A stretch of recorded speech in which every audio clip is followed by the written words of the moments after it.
This is our story on how we got scammed when buying our van. This could save you a lot of money and a lot of upset if you learn from all our mistakes. And we're actually going to include what we should have done at the end of the video.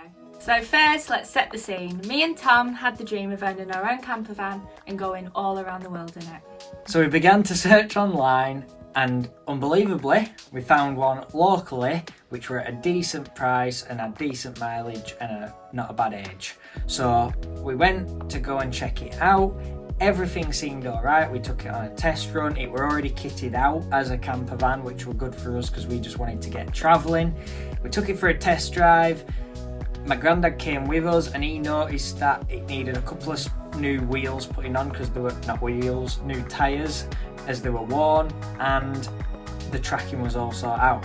So at this point, my granddad negotiated the price down and got us a better deal, and this is when the seller told us that he was actually the owner of a local garage and that he could do the repairs himself. So he did the tracking and he would replace the spare tyres as well. So at the time, we did feel like we got a good deal because he was going to do an MOT for us as well because it was due in like a month. And he did seem like someone we could trust and someone that everyone seemed to get on with.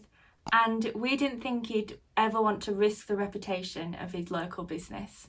So after the money had been sent and the work had been done and the MOT was signed off, we tested Quiche on a couple of city breaks and we loved it. Yeah. And decided we wanted to convert it and add our own personal touches and make it exactly how we wanted it, which we did do.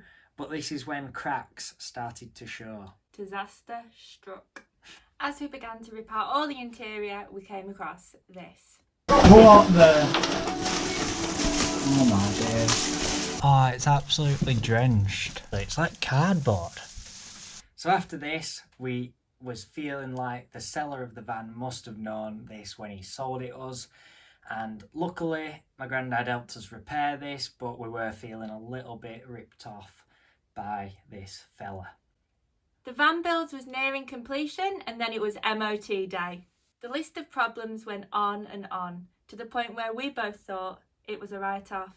Thankfully my granddad came to the rescue and fixed all our MOT problems.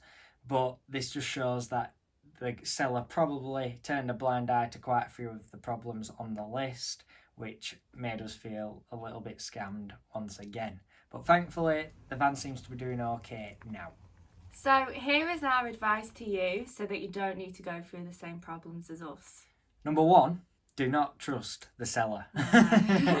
Because we honestly, when I met the fella, he seemed like a right sound guy and he reassured us. He was like, oh, I'm a current mechanic, I've done this van myself, I know it inside out. I've been good. Cycling in it, and it's just for me and my bike. Yeah, we've gone down Cornwall and like giving us all this story.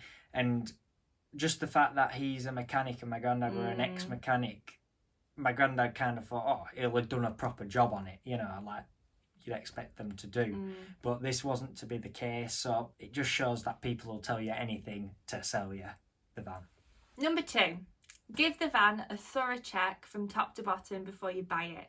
So if you need to get someone that knows about vans in to help you, I suggest you do that, or take it to a garage first and get them to have a look at it for you. You could just take it to a garage and they'll give it a once-over for you and they'll know what they're on about, and you should have enough time to take it back to the seller. Obviously, when we first found out about our problems, we ripped everything out. We were literally ripping everything out, so we couldn't exactly have taken it back to him like, oh, look at this. So, sorry, I'm just getting a little bit emotional. Okay. So, and then when we realised the bigger problem was that was MOT, which meant that it were a full year after we bought the van. So it were our problem. Definitely our problem by then. So even if it does take you like a little bit of money and time to go and get it like sorted out by actual garage, it will just be so much of an investment. So that is it. If you've got any questions or any further advice you'd like to add, just leave it in the comments. If it's helped you.